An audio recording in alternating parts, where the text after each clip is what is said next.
नमस्कार दोस्तों, Herald online classes में आपका स्वागत है।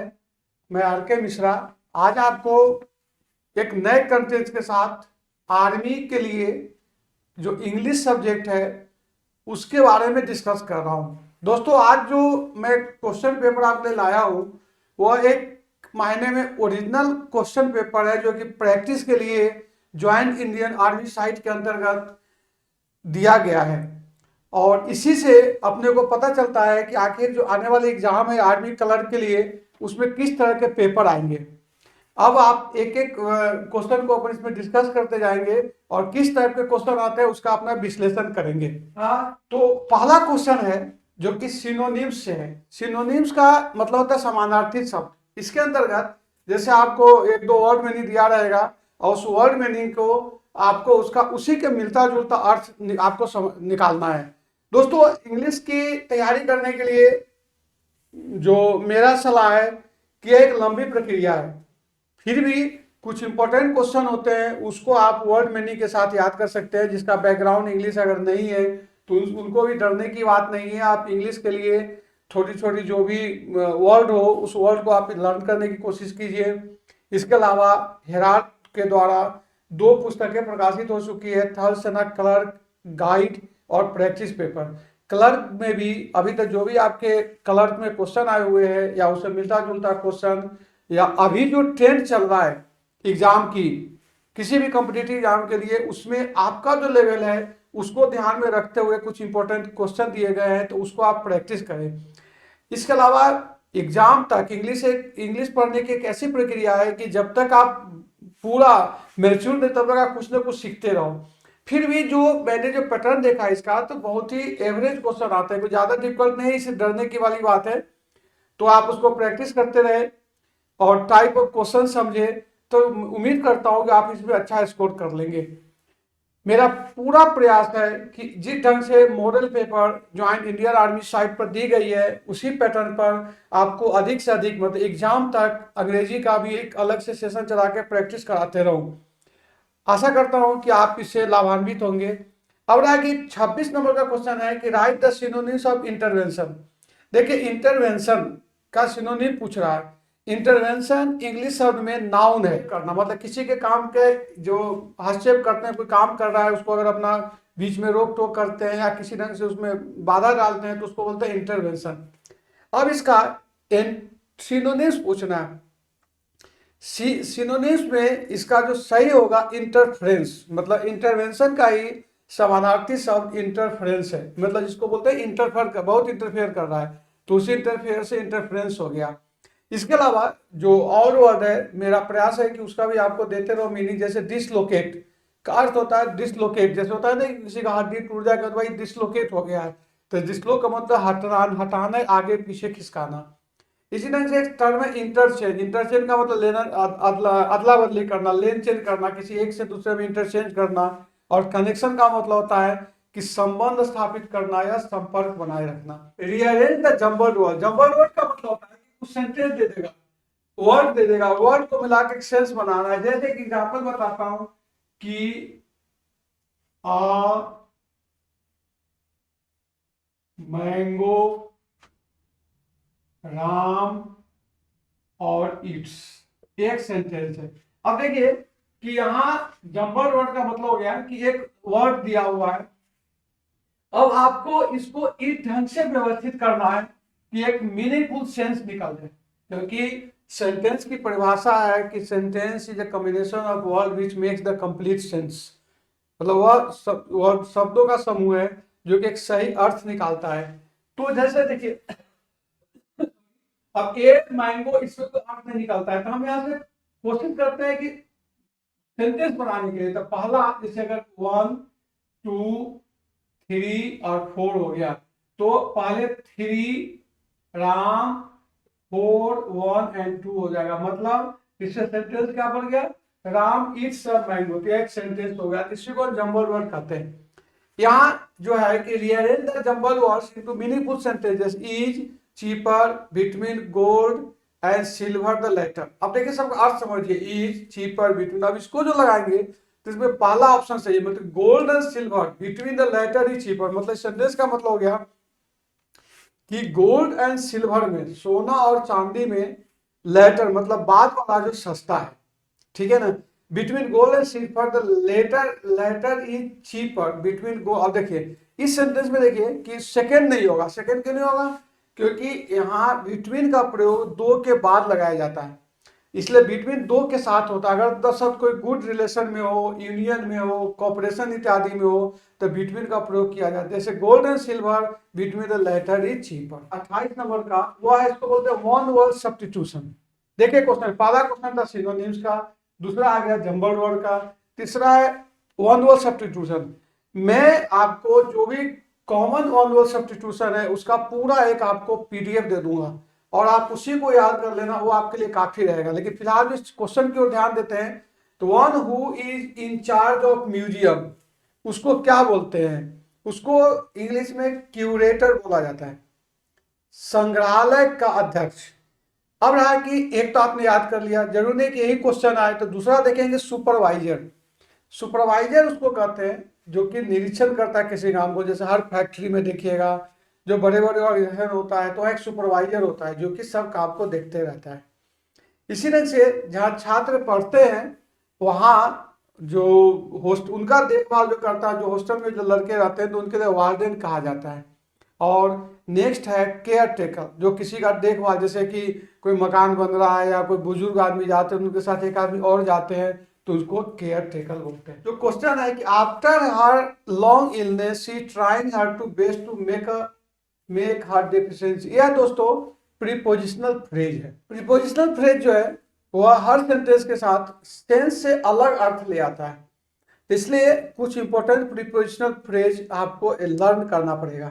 उसका भी जैसे अब इस नोट्स के पीछे भी आपको पीडीएफ फाइल में मैंने कुछ प्रीपोजिशनल फ्रेज जो मेक से रिलेटेड होता है या पुट से रिलेटेड उसको दे दिया है। यहाँ अर्थ की बात है कि यहाँ मेकअप होगा, जैसे बोलते हैं मेकअप हिज माइंड, मतलब कि बिल्कुल डिटरमाइंड हो गए। तो यहाँ हो गया कि मेकअप फॉर के लिए, क्योंकि अफर का जिसका प्रयोग होता है फ्रेजल वर्ब मेकअप फॉर, मतलब कुछ इंप्रूवमेंट करने के ख्याल से, समथिंग इज एन इंप्रूवमेंट और करेक्शन के लिए कहा जाता है। तो इसलिए यहाँ दूसरा नहीं लगा के मेकअप फॉर ही यूज करेंगे। नेक्स्ट क्वेश्चन, इसमें कॉमन एरर से रिलेटेड है।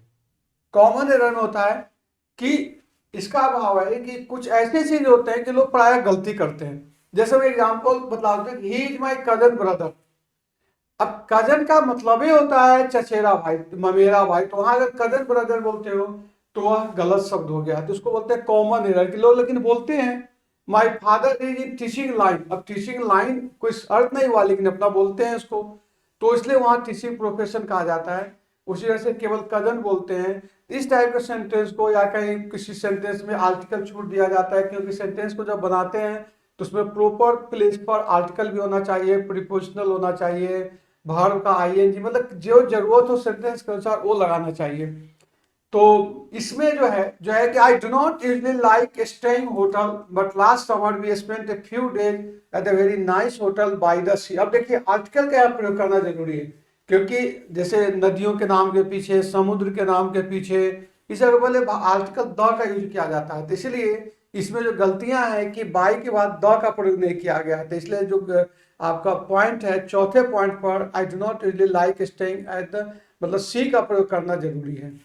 नेक्स्ट क्वेश्चन जो है सिनोनिम से फिर है, मतलब पहले भी सिनोनिम्स का था और अभी भी सिनोनिम्स का क्वेश्चन है। सिनोनिम्स में डिफेक्ट, डिफेक्ट का मतलब होता है दोष देना, या कोई चीज खराब हो जाता है तो उसको डिफेक्ट बोलते हैं, मतलब इस काम में डिफेक्ट है या जो मशीन है वो डिफेक्ट है। अब यहाँ जितने सारे दिया हुआ है उसमें एक था शॉर्ट कमिंग। शॉर्ट कमिंग का अर्थ भी यही होता है, कमी या बहुत सारे दोष होते हैं। डेलिकेट का मतलब होता है बहुत नाजुक और कोमल, मतलब डेलिकेट चीज है। लॉस का मतलब जानते ही हैं, बहुत सिंपल है। और हार का मतलब हानि एवं नुकसानदायक होता है। तो जो सिनोनिम्स है इसमें डिफेक्ट के लिए शॉर्ट कमिंग का प्रयोग होगा। नेक्स्ट सेंटेंस, उसमें जैसे आपको जंबल वर्ड में था कि वर्ड, जंबल वर्ड में जो था कि वर्ड को अलग अलग कर दिया, उसको अरेंज करना पड़ा। अब एक जंबल सेंटेंस है, इसको रीअरेंजमेंट ऑफ वर्ड कहते हैं। एक सेंस बनता है कि किसके बाद क्या क्रम आएगा। जैसे for some time it was commonly assumed after the Treaty of Versailles, the Germany has caused World War I by scholar and layman alike and encouraging Italy in aggregation. अब इसको ऐसे आपको व्यवस्थित करना है कि एक सही क्रम में आ जाए जिसके आधार पर उसका सेंटेंस बन सके। तो इसमें अगर आप देखोगे तो for some time it was commonly assume, तो देखिए फॉर सम टाइम तो सबसे पहले रहेगा ही, उसके बाद जो सेंटेंस है उसके बारे में आपको फोकस करना है। अब इसमें देखिए कि फर्स्ट सेंटेंस को जब व्यवस्थित करते हैं तो फॉर सम टाइम, उसके बाद आएगा after the treaty of Versailles, क्या हो गया, क्यू में आ जाएगा आपको after the treaty of Versailles, उसके बाद आ जाएगा the Germany has called world war two by self by the, तो पहले by the scholar and layman alike, तब that Germany has caused world war one by self and by encouraging Italy and aggregation. मेरा कहना है कि इस type के sentence को थोड़ा बार बार प्रैक्टिस करेंगे, मेरा भी प्रयास रहेगा कि ज्यादा से आपको प्रैक्टिस करा दूं कि सेंटेंस अरेंजमेंट आपको आ जाए। उसमें आर्टिकल से है, क्योंकि आप देखो एक क्वेश्चन आर्टिकल से रहेगा। अब fan which you gave me is lost, अब देखिए इसमें आर्टिकल द, ए और एन, जैसे आपको ध्यान है कि आई एन एन अनिश्चित के लिए क्या जाता है, आई हैव ए पेन, लेकिन यहां बोल रहा है कि ए fan which you gave me lost नहीं होगा। क्यों?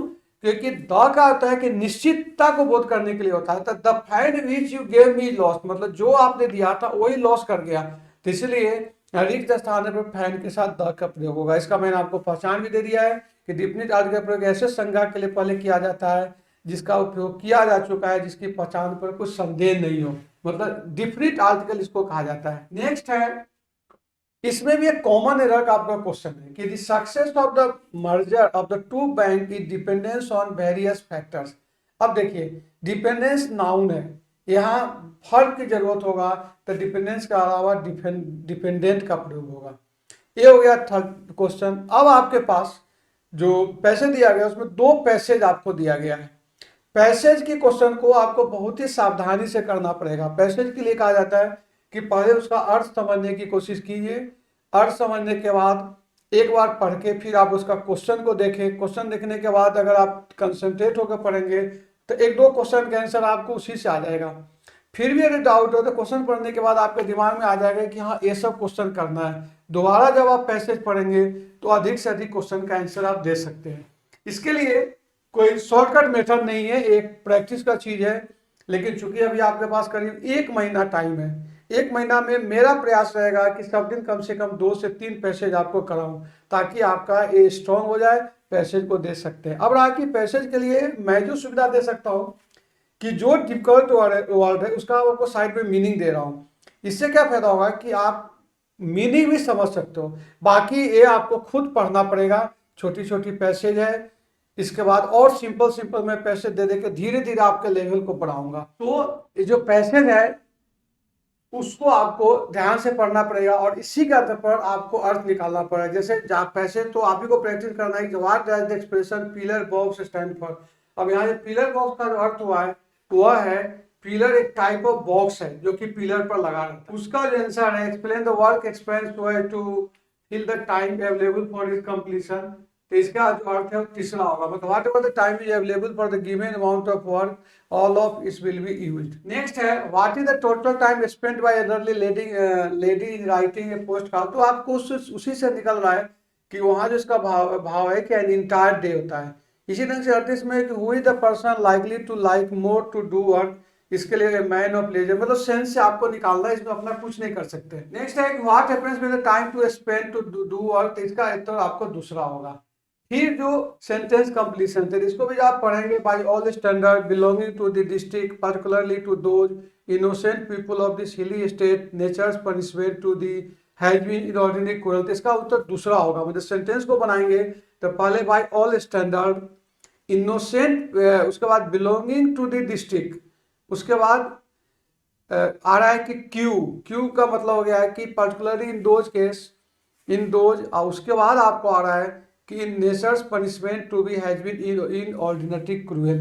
तो इस ढंग से आपको पैसेज का प्रैक्टिस करना है। नेक्स्ट क्वेश्चन है, यह आपको फिर आर्टिकल से क्वेश्चन है, मतलब what does he do, he sells a car. यहाँ ही सेल्स के बाद कार्स है और कोई डिफिनिट आर्टिकल भी नहीं है, इसलिए यहाँ नो आर्टिकल का प्रयोग किया गया है। क्योंकि ए एन जब होता है, जब सिंगुलर काउंटेबल नाउन होता है तब अपना ए एन का प्रयोग करते हैं। द जो होता है वो डिफिनिट आर्टिकल के लिए प्रयोग किया जाता है तो बस नो आर्टिकल लगेगा। इसी तरह से 42 क्वेश्चन है, we saw a man from the mist but we could not see who he was. अब देखिए मिस्ट का मतलब होता है कोहरा। अब यहाँ जो है कि यहाँ जो कॉमन एरर है कि फ्रॉम के स्थान पर थ्रो द मिस्ट होगा। क्यों?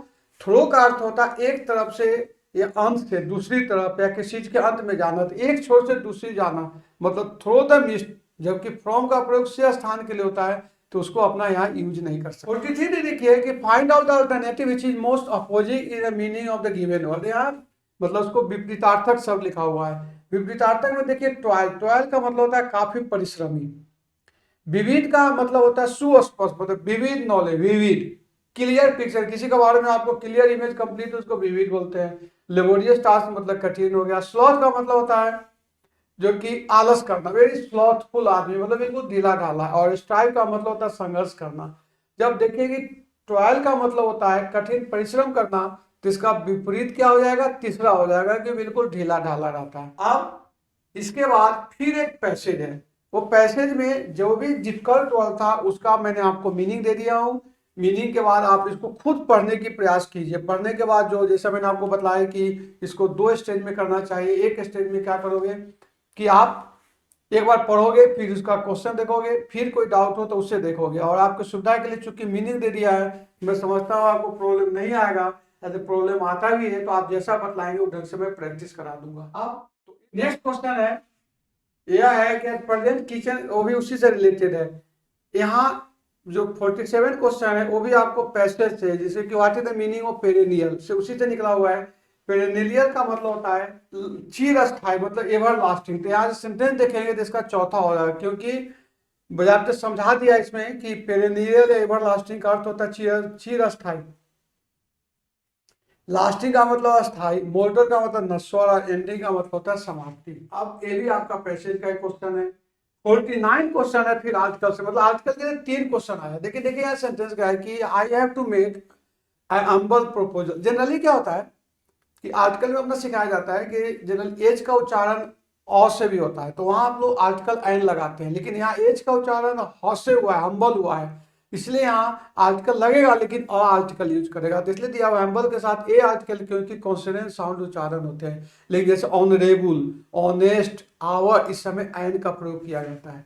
And last question, I not stand before, यहाँ none of this daring, dare और यहाँ आएगा, तो इसका आंसर तीसरा होगा। डेयर मतलब सेंटेंस प्रेजेंट टेंस में है, इसलिए वर्ब का डेयर ही प्रयोग किया जाएगा। I dare not stand before you, मतलब मेरा इतना साहस नहीं कि आपके सामने खड़ा हो सकूं। जो 25 क्वेश्चन आपको क्लर्क में आएंगे उसका मैंने जैसे कि सिनोनिम से कुछ क्वेश्चन है, एंटोनिम से, पैसेज पर ज्यादा जोर दिया रहा है, क्योंकि पैसेज को कंप्रेंशन भी बोलते हैं, मतलब अंडरस्टैंडिंग कैपेसिटी आपको दिखाता है। और यह बार बार प्रैक्टिस ही होगा।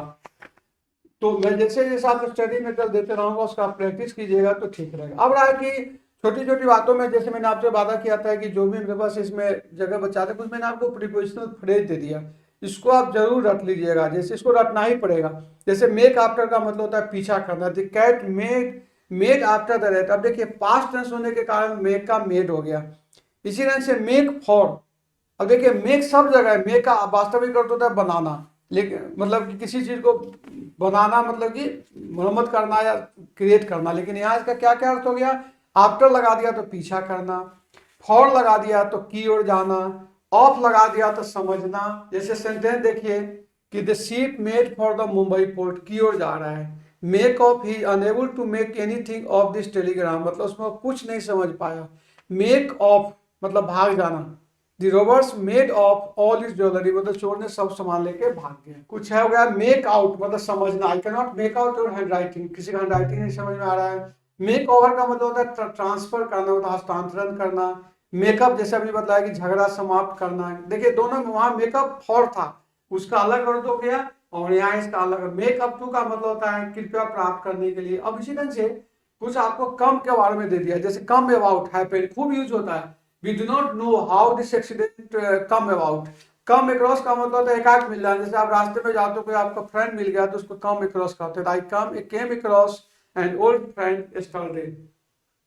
इसी तरह से कम along का मतलब होता है कम शॉर्ट डिस्टेंस, काफी थोड़ी देर। ask him to come along after dinner, मतलब खाने के बाद थोड़ी देर चलना। कम टू का मतलब होता है चेतना प्राप्त करना। और इंपॉर्टेंट, पुट से देखिए कितने शब्द निकलते, पुट अवे मतलब संभाल कर रख देना, place out of use, put your toys away, children it is bed time. Put forward का मतलब है प्रस्तावित करना, जैसे ही put forward a scheme for genetic employment for the rural people. Put in का मतलब होता है प्रेजेंट पेश करना, the workman put in the claim of the compensation. Put up का मतलब होता है स्थगित करना, पोस्टपोन करना, इसका इंग्लिश इवेट भी है, इसलिए मैंने कोशिश किया है कि इससे ज्यादा को वर्ड मीनिंग आपको परफेक्ट करूं।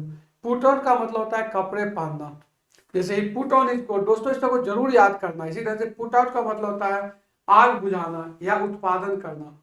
इसी तरह से पुट अप मतलब खड़े होना या बढ़ना। पुट ओवर कम्युनिकेट करना, पुट टू कारण पैदा करना, पुट थ्रो प्रशिक्षण देना। इस तरह से कुछ मैंने आपको एक दिन में ज्यादा नहीं देके थोड़ा थोड़ा प्रीपोजिशनल शब्द याद करवा रहा हूँ। और इसका मैं आपको मेरे हिलाल ऑनलाइन ऐप पर या टेलीग्राम चैनल पर इसका आपको पीडीएफ फाइल भी मिल जाएगा। मैं आपसे दोबारा निवेदन कर रहा हूँ कि इस पीडीएफ फाइल को खुद पढ़े एक दो बार। जो भी कहीं डाउट लगे, किसी सेंटेंस को समझने में, किसी वर्ड में प्रॉब्लम हो, तो आप जरूर मुझे कमेंट बॉक्स में लिखें, ताकि मैं उसका समाधान कर दूंगा। मेरा प्रयास है कि आगे भी आपका इंग्लिश का कंटिन्यू एक देते रहो क्लास, इस पर पैसे पर ज़्यादा से ज़्यादा फोकस करूँ। आशा करता हूँ कि वीडियो पसंद आएगी और आप इसको आगे भी अपने दोस्तों में फॉरवर्ड करें। बाकी मेरी क्लास अभी कंटिन्यू चल रही है, चाहे जीके का हो, विज्ञान का हो, गणित का हो और इंग्लिश का हो। आप इससे फायदा उठाएं और सफलता लें। ओके, थैंक्स, जय हिंद।